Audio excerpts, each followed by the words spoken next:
সালামু আলাইকুম। কুরবানি পশুর ছবি তুলে ফেসবুকে পোস্ট দেওয়া কি গুনাহ নাকি শুকর?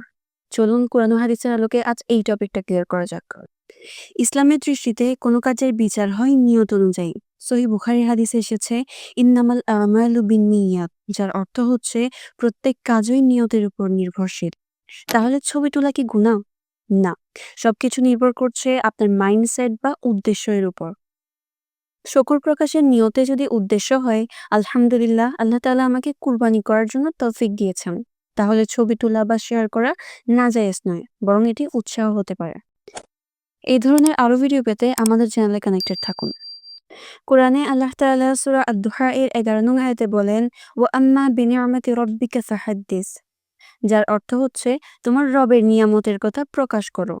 তাফসিরে কুরতুবী বলেন, নিয়ামতের কথা বলা শুকর প্রকাশের একটি উপায়। তবে যদি লোক দেখানোর উদ্দেশ্যে হয়, যেমন দেখো আমার কত দামি গরু বা দেখো কত বড় উট, তাহলে এটা রিয়া বা অহংকারের অন্তর্ভুক্ত হবে, যা আমল নষ্ট করে দিতে পারে।